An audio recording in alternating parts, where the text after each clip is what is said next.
बार फिर से हाजिर हो चुका हूं आपके लिए एक बेहतरीन टॉपिक लेकर। सबसे पहले आज की क्लास के टॉपिक को टारगेट करें तो स्टूडेंट आज की क्लास में अपन पढ़ने वाले हैं व्यतिकरण की घटना में ऊर्जा संरक्षण के सिद्धांत की अनुपालना होती है या नहीं होती है।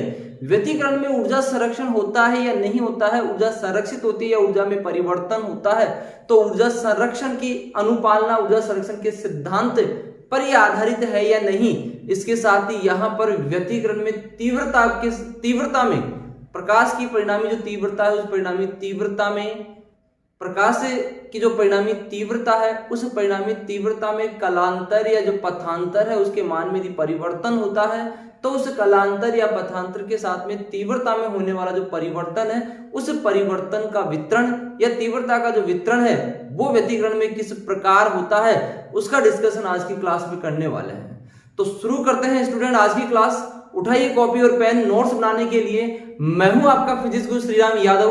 फिजिक्स की ऑनलाइन क्लासेज में आप सभी का फिर से हार्दिक स्वागत करता हूं स्टूडेंट। टॉपिक आज की क्लास का सबसे पहला टॉपिक, दो टॉपिक छोटे छोटे डिस्कस करने वाले हैं। तो पहले टॉपिक की बात करें, व्यतिकरण में ऊर्जा संरक्षण किस प्रकार होता है। व्यतिकरण की घटना में क्या ऊर्जा का संरक्षण होता है तो किस प्रकार होगा इसकी बात करें यहां पर। तो व्यतिकरण की घटना पिछले वीडियो में, पिछली क्लासेज में अपन डिस्कस कर चुके हैं स्टूडेंट अच्छी तरह। व्यतिकरण होता क्या है? व्यतिकरण जब दो तरंगे माध्यम में किसी बिंदु पर अध्यारोपित होती है तो परिणामी तरंग की तीव्रता में जो उतार चढ़ाव की घटना है उस उतार चढ़ाव की घटना को प्रकाश का व्यतिकरण कहते हैं। जब भी दो तरंगे किसी बिंदु पर अध्यारोपित होगी तो उनके अध्यारोपण से बनने वाली जो परिणामी तरंग है उस परिणामी तरंग की तीव्रता में कुछ बिंदुओं पर तीव्रता अधिकतम होती है, कुछ बिंदुओं पर तीव्रता न्यूनतम होती है। तो तीव्रता में होने वाला जो परिवर्तन है या तीव्रता में होने वाला जो उतार चढ़ाव है उसी घटना को प्रकाश का व्यतिकरण कहते हैं। इसका मतलब स्टूडेंट ये चीज क्लियर हो गई है कि प्रकाश के व्यतिकरण में परिणामी तीव्रता में परिवर्तन होता है और परिणामी तीव्रता में परिवर्तन किस प्रकार होता है ये यहां पर व्यतिकरण के गणितीय विश्लेषण में अच्छी तरह डिस्कस कर चुके हैं स्टूडेंट। संपोषी और विनाशी व्यतिकरण के लिए तीव्रता का अधिकतम और न्यूनतम मान जो है वो यहां पर अपन प्राप्त कर चुके हैं। तो देखो यहां पर संपोषी व्यतिकरण में तीव्रता का अधिकतम मान कितना होता है। संपोषी व्यतिकरण की बात करें यहां पर पहले अपन, तो संपोषी व्यतिकरण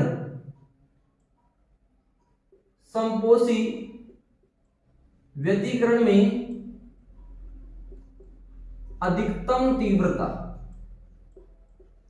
संपोषी व्यतिकरण में तीव्रता अधिकतम होती है जिसका मान कैलकुलेट किया student, I maximum is equal to I1 plus I2 plus 2 under root I1 I2। संपोषी व्यतिकरण में तीव्रता का जो अधिकतम मान है ये कैलकुलेट किया है स्टूडेंट अपन ने पिछली क्लास में। अच्छी तरह डेरिवेशन समझ में आई होगी आपको। विनाशी व्यतिकरण की यहां पर स्टूडेंट बात करें तो विनाशी व्यतिकरण में तीव्रता, विनाशी व्यतिकरण में तीव्रता न्यूनतम होती है और उस न्यूनतम तीव्रता का मान समीकरण प्राप्त कर चुके हैं। I का जो मिनिमम मान है वो कितना होता है student, I1 plus I2 minus 2 under root I1 I2। संपोषी और विनाशी व्यतिकरण में तीव्रता का जो अधिकतम और न्यूनतम मान है स्टूडेंट वो अधिकतम और न्यूनतम मान यहां पर तीव्रता का ये है स्टूडेंट। यहां पर यदि अपन दोनों इक्वेशंस की बात करें, देखो अच्छी तरह इन दोनों इक्वेशंस की बात करें तो यहां पर तीव्रता में plus 2 under root I1 I2 के रूप में वृद्धि हुई है और यहां पर minus 2 under root I1 I2 के रूप में कमी हो रही है।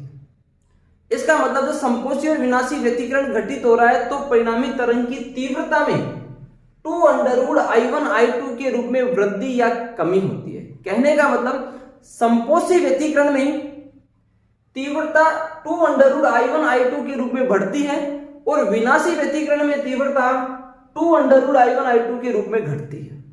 सही है। इसका मतलब जितनी तीव्रता संपोषी व्यतिकरण में बढ़ती है उतनी ही तीव्रता विनाशी व्यतिकरण में घटती है। जितनी तीव्रता संपोषी व्यतिकरण में बढ़ रही है उतनी ही तीव्रता विनाशी व्यतिकरण में घट रही है स्टूडेंट। क्लियर? देखो यहां पर, तो यहां पर यदि अपन तीव्रता का औसत मान निकालें तो देखो यहां पर स्टूडेंट तीव्रता का औसत मान क्या होगा, I average is equal to I max plus I min divided by 2। राशियों का योग बड़े राशियों की संख्या के रूप में औसत मान कैलकुलेट कर सकते हैं। तो यहां पर यदि स्टूडेंट औसत मान कैलकुलेट करते हैं तो औसत मान कैलकुलेट करने पर क्या मिलेगा स्टूडेंट, अपने को यहां पर जो एवरेज मान है वो स्टूडेंट यहां पर मिलेगा I1 प्लस I2। औसत मान यहां पर, क्योंकि यहां पर राशियों का योग बड़े राशियों की संख्या करेंगे, दोनों का योग करेंगे, 2 का भाग देंगे तो ये इससे कैंसिल हो जाएगा और ये डबल हो गया तो 2 से 2 कैंसिल हो जाएगा, तो I average is equal to I1 plus I2। इसका मतलब स्टूडेंट जो तीव्रता का जो औसत मान है वो दोनों तरंगों की तीव्रताओं के योग के ही बराबर है। इसका मतलब तीव्रता में कोई परिवर्तन नहीं हो रहा है। जब संपोषी व्यतिकरण घटित हो रहा है तो जितनी तीव्रता बढ़ रही थी, विनाशी व्यतिकरण होने पर उतनी ही तीव्रता वापस घट गई, फिर संपोषी व्यतिकरण हो रहा था उतनी ही तीव्रता वापस बढ़ गई, फिर विनाशी व्यतिकरण हो रहा था उतनी ही तीव्रता वापस घट गई। इसका मतलब परिणामी तरंग की तीव्रता में जब उतार चढ़ाव हो रहा था, जितनी तीव्रता बढ़ रही थी उतनी तीव्रता वापस घट गई। इसका मतलब उनका जो औसत मान है, तीव्रता का जो औसत मान है वो उतना का उतना ही है, उस तीव्रता में कोई परिवर्तन नहीं हो रहा है। और यदि परिणामी तरंग की तीव्रता में कोई परिवर्तन नहीं हो रहा है, इसका मतलब तरंग की ऊर्जा में भी कोई परिवर्तन नहीं होता है।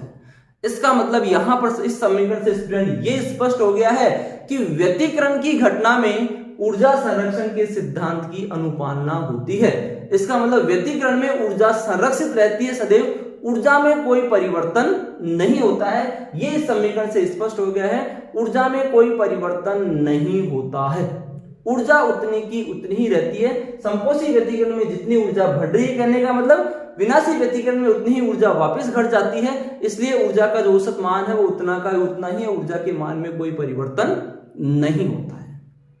सही है। तो यहां पर व्यतिकरण क्वेश्चन था छोटा सा, क्या प्रकाश के व्यतिकरण में ऊर्जा का संरक्षण होता है या नहीं होता है? क्या प्रकाश का व्यतिकरण ऊर्जा संरक्षण के सिद्धांत की अनुपालना करता है? तो इस क्वेश्चन का आंसर रहेगा कि व्यतिकरण की घटना में ऊर्जा संरक्षण के सिद्धांत की अनुपालना होती है, ऊर्जा के मान में कोई परिवर्तन नहीं होता है। स्टूडेंट क्लियर है स्टूडेंट यहां तक? तो इसके बाद स्टूडेंट प्रकाश के व्यतिकरण में तीव्रता में कालांतर के साथ में क्या परिवर्तन होता है, इस परिवर्तन का अध्ययन और करें। यहां पर पहले टॉपिक में डिस्कस कर लिया कि प्रकाश के व्यतिकरण में ऊर्जा संरक्षण के सिद्धांत की अनुपालना होती है। Clear that student? यहां तक समझ में आ गया होगा आपको यहां तक। अब यहां पर बात कर रहे अपन कि तीव्रता में कालांतर के साथ में परिवर्तन किस प्रकार होता है। पिछली क्लास में अच्छी तरह डिस्कस किया है अपन ने यहां पर कि परिणामी तरंग की जो तीव्रता है, परिणामी तरंग की तीव्रता, उसका समीकरण कैलकुलेट किया था स्टूडेंट। क्या था? I बराबर I1 plus I2 plus 2 under root I1 I2 cos 5। तीव्रता का ये मान अपन ने कैलकुलेट किया है स्टूडेंट। इस समीकरण से ये स्पष्ट हो रहा है कि प्रकाश के व्यतिकरण में परिणामी तरंग की जो तीव्रता है वो दोनों तरंगों की तीव्रता या आयाम के साथ में उनके मध्य कालांतर पर भी निर्भर करती है। तीव्रता का मान कालांतर फाई जो है उसे फाई पर डिपेंड कर रहा है। सही है। तीव्रता का मान किस पर डिपेंड कर रहा है स्टूडेंट? कालांतर फाई पर डिपेंड कर रहा है। तो यदि कालांतर फाई के मान में परिवर्तन किया जाए तो क्या परिणामी तरंग की तीव्रता में परिवर्तन होगा?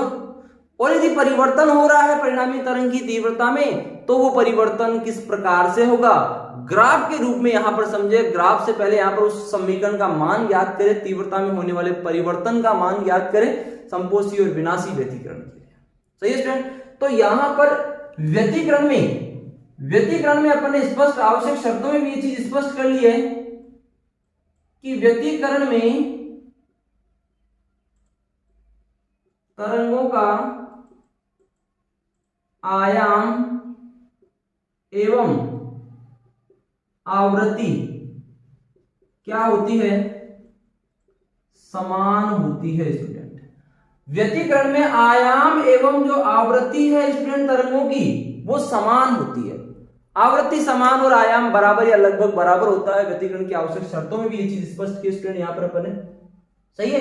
तो यहां पर जो दोनों तरंगे ले रहे हैं, मान लो उन दोनों तरंगों की तीव्रताएं आयाम यदि दोनों के समान है तो आयाम समान होने पर दोनों की तीव्रता भी समान होगी स्टूडेंट। आयाम अपन ने समान मान लिया है तो तीव्रता भी दोनों की समान होगी, और तीव्रता I1 बराबर I2 बराबर I नोड के रूप में मान ले स्टूडेंट। तीव्रता यहां पर अपन ने मान ली क्या, I1 is equal to I1 is equal to I nought. अपन ने दोनों तरंगों की तीव्रता समान मान ली जो I नोड है, सही है। तो उस अवस्था में परिणामी तरंग की तीव्रता क्या होगी, यदि ये कंडीशन है तो परिणामी तरंग की तीव्रता क्या होगी student, I is equal to I nought plus I nought plus 2 under root I nought into I nought cos 5। इसका मतलब स्टूडेंट I बराबर क्या मिल रहा है, 2I node plus 2I node cos 5, या फिर I इज इक्वल टू, यदि 2I node को कॉमन ले लिया जाए तो 1 प्लस कोस 5, ये इक्वेशन अपने को मिल रही है। अब यहां पर स्टूडेंट त्रिकोणमिति के एक फॉर्मूले का उपयोग करें। त्रिकोणमिति का फॉर्मूला है स्टूडेंट क्या, कोस 2 थीटा इज इक्वल टू क्या होता है, 2 कोस स्क्वायर थीटा माइनस 1। यदि त्रिकोणमिति के इस फॉर्मूले का उपयोग किया जाए यहां पर, तो उस अवस्था में ये समीकरण क्या हो जाएगा स्टूडेंट, I बराबर 2I नोड 1 प्लस कोस 5 के स्थान पर 2 कोस स्क्वायर 5/2 माइनस 1, ये प्लस 1 और माइनस 1 कैंसिल हो गया, तो I is equal to 2I naught into 2 4I naught into cos square 5/2। अर्थात यहां पर परिणामी तरंग की तीव्रता अपने को ये मिल रही है, सही है। परिणामी तरंग की तीव्रता का मान कालांतर पर निर्भर कर रहा है, ये क्लियर हो गया। और उस समीकरण का मान अपने को प्राप्त हो गया, I बराबर 4I नोड कोस स्क्वायर 5/2, सही है।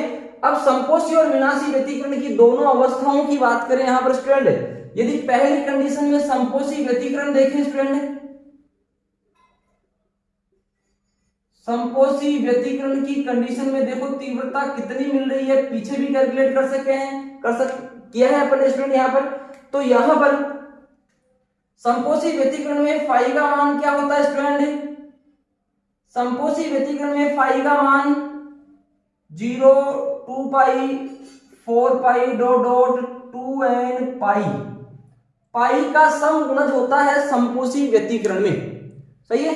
तो परिणामी तरंग की तीव्रता यहां पर क्या हो जाएगी स्टूडेंट, संपोषी व्यतिकरण में परिणामी तरंग की तीव्रता I बराबर 4I नोड हो जाएगा। संपोषी व्यतिकरण में परिणामी तरंग की जो तीव्रता है वो I बराबर 4I नोड हो जाएगा, क्लियर स्टूडेंट। दूसरी कंडीशन की बात करें विनाशी व्यतिकरण में, विनाशी व्यतिकरण कौन सी स्थितियों पर घटित होता है, गणितीय विश्लेषण में प्राप्त कर चुके हैं, जब पाई का मान, पाई का विषम गुणज होता है पाई 3 पाई 5 Pie dot dot 2n minus 1 पाई के रूप में। तो उस कंडीशन में यहां पर परिणामी तरंग की तीव्रता कितनी होगी student, I is equal to 0। अर्थात विनाशी व्यतिकरण में तीव्रता का मान 0 प्राप्त होता है, संपोषी व्यतिकरण में तीव्रता का मान अधिकतम प्राप्त होता है जो 4I नोड के इक्वल है स्टूडेंट, सही है। संपोषी व्यतिकरण में तीव्रता अधिकतम और विनाशी व्यतिकरण में तीव्रता न्यूनतम प्राप्त हो रही है जब कलांतर का मान इस प्रकार परिवर्तित हो रहा है, समीकरण में परिवर्तन करते हैं तो इस समीकरण में कलांतर में परिवर्तन करने पर I का मान अधिकतम और न्यूनतम इस प्रकार प्राप्त हो रहा है, क्लियर है स्टूडेंट यहां तक। तो स्टूडेंट प्रकाश के व्यतिकरण में तीव्रता में होने वाले इस परिवर्तन को ग्राफ के रूप में प्राप्त करेगी, कलांतर के साथ में तीव्रता में परिवर्तन हो रहा है, ये समीकरण से क्लियर हो गया है। तीव्रता का अधिकतम और न्यूनतम मान अपने को स्थितियों पर ये प्राप्त हो रहा है। इस अधिकतम और न्यूनतम मान को कलांतर के विभिन्न मानों पर यदि एक ग्राफ के रूप में प्राप्त करें, जिसे तीव्रता वितरण ग्राफ कहा जा सकता है व्यतिकरण में, तो व्यतिकरण में तीव्रता वितरण ग्राफ क्या होगा, देखो यहां पर मैं यहीं पर ड्रॉ कर रहा हूं, क्या होगा यहां पर तीव्रता वितरण ग्राफ। तो यहां पर स्टूडेंट इस एक्स पर तो ले लिया अपन ने क्या तीव्रता, और इस एक्स पर ले रहे हैं स्टूडेंट क्या कलांतर, सही है। ये क्या है यहां पर तीव्रता, इस पर क्या ले रहे हैं, तीव्रता, और इस एक्स पर क्या ले रहे हैं स्टूडेंट, कलांतर। कलांतर के साथ में तीव्रता में परिवर्तन किस प्रकार होगा यही दर्शाना था अपने को। तो तीव्रता का अधिकतम और न्यूनतम मान क्या मिलेगा, कलांतर का मान 0, पाई, 2 पाई, 0 पाई, 2 पाई, 3 पाई, 4 पाई, 5 पाई, 6 पाई, 7 पाई और 8 पाई। मान लो अपने ये तीव्रता के कलांतर के अलग अलग मान ले लिए अपन ने। अब इन मानों पर तीव्रता कितनी होगी, अधिकतम और न्यूनतम कितनी होगी ये प्राप्त कर लिया। तो यहां पर स्टूडेंट 0 के ऊपर देखो, 5 जब 0 होता है तो कलांतर तीव्रता है वो 4i नोट है। मान लो इस ग्राफ में तीव्रता यहां पर है कितनी, 4i नोट। तो इसका मतलब ये ग्राफ स्टूडेंट यहां से चालू हो रहा है, फिर पाई पर कितना आ गया स्टूडेंट, 0, पाई पर यहां पर पहुंच गया वापस, सही है, फिर 2 पाई पर वापस 4 नोड पर, 4i नोड पर पहुंच गया स्टूडेंट। तो यहां पर देखो मैं इस ग्राफ को प्लॉट कर रहा हूं स्टूडेंट, देखो यहां पर ग्राफ को, तीव्रता अधिकतम और न्यूनतम लगातार तीव्रता में परिवर्तन हो रहा है। तीव्रता का अधिकतम मान स्टूडेंट यहां तक ही रहेगा, ये ध्यान रखना, ग्राफ में डॉटेड लाइन खींच लो। तीव्रता का अधिकतम मान कहां पर मिलेगा, यहां पर, फिर यहां पर, फिर यहां पर। मतलब पाई का जो समगुणज है, पाई के समगुणज पर तीव्रता का अधिकतम मान मिलेगा, और विषम गुणज है वहां पर तीव्रता का न्यूनतम मान मिलेगा। मतलब ये ग्राफ स्टूडेंट इस प्रकार परिवर्तित होता हुआ यहां तक पहुंचा, सही है। यहां पर तीव्रता का अधिकतम मान होगा स्टूडेंट, तीव्रता का अधिकतम मान, तीव्रता का अधिकतम मान कितना है, 4i naught, I maximum is equal to, मैं इसको दर्शा सकता हूं √i1 प्लस √i2 के होल स्क्वायर के। तीव्रता का अधिकतम मान व्यतिकरण के गणितीय विश्लेषण में प्राप्त किया इसे अपन ने। यहां पर तीव्रता का अधिकतम मान है, न्यूनतम मान है कितना, i minimum √i1 minus √i2 का होल स्क्वायर, सही है। तीव्रता का अधिकतम और न्यूनतम मान अपने को ये मिला है। अब इस ग्राफ में औसत मान अपन ने कैलकुलेट किया था स्टूडेंट अभी, मान लो इनके बीच का ये औसत मान है, औसत मान पर तीव्रता कितनी होगी student, I is equal to i1 plus i2। तीव्रता का औसत मान दोनों तीव्रताओं के योग के बराबर। इसका मतलब यहां पर तीव्रता बढ़ रही है, कितनी तीव्रता कितनी बढ़ रही है, 2√i1 i2, और यहां पर इतनी ही तीव्रता घट गई, कितनी तीव्रता यहां पर घट गई, कितनी 2√i1 i2, इतनी ही तीव्रता यहां पर घटी, इतनी तीव्रता यहां पर बढ़ गई। तो व्यतिकरण में तीव्रता का जो वितरण आरेख है वो वितरण आरेख इस प्रकार प्राप्त होगा स्टूडेंट, सही है। तो क्लियर है स्टूडेंट, यहां तक आज की क्लास में स्टूडेंट अपन ने डिस्कस किया है, बहुत छोटा सा टॉपिक, बहुत इंटरेस्टिंग टॉपिक है, इंपॉर्टेंट क्वेश्चन, एक छोटा सा इंपॉर्टेंट क्वेश्चन अपन ने डिस्कस किया है। टॉपिक अपना व्यतिकरण में ऊर्जा संरक्षण के सिद्धांत की अनुपालना होती है नहीं होती, पहले तो ये चीज क्लियर कर ली और इससे ये स्पष्ट हो गया कि व्यतिकरण में ऊर्जा संरक्षण के सिद्धांत की अनुपालना होती है। इसके साथ ही यहां पर प्रकाश के व्यतिकरण में तीव्रता का कलांतर के साथ में परिवर्तन होता है या नहीं होता है, क्या तीव्रता कलांतर पर निर्भर करती है, हाँ तीव्रता कलांतर पर निर्भर करती है। तीव्रता का मान परिवर्तित होगा कब, जब कलांतर का मान परिवर्तित होगा। तो कलांतर के इन मानों पर तीव्रता अधिकतम होती है, कलांतर के इन मानों पर तीव्रता न्यूनतम होती है। कहने का मतलब पाई के समगुणज पर तीव्रता अधिकतम होती है, पाई के विषम गुणज पर तीव्रता का मान न्यूनतम होता है। तो कलांतर में जब परिवर्तन होगा तो प्रकाश के व्यतिकरण में तीव्रता में परिवर्तन होगा, ये चीज क्लियर है स्टूडेंट। आशा करता हूं स्टूडेंट आपको समझ में आएगी बहुत अच्छी तरह। फिर भी यदि कोई कंफ्यूजन तो कंफ्यूजन को आप कमेंट बॉक्स में शेयर कीजिए, और स्टूडेंट यहां पर इस वीडियो के लिए लाइक तो जरूर बनता है, आप लाइक के बटन पर जरूर क्लिक कीजिए। साथ ही वीडियो अच्छा लगा हो तो वीडियो को अपने दोस्तों को शेयर भी कीजिए, और चैनल पर पहली बार आए हो तो चैनल को सब्सक्राइब करना मत भूलिएगा, और साथ में बेल आइकन को दबाइए, इससे अपलोड होने वाले वीडियो का नोटिफिकेशन सबसे पहले आप तक पहुंच सके। थैंक यू स्टूडेंट आज की क्लास के लिए।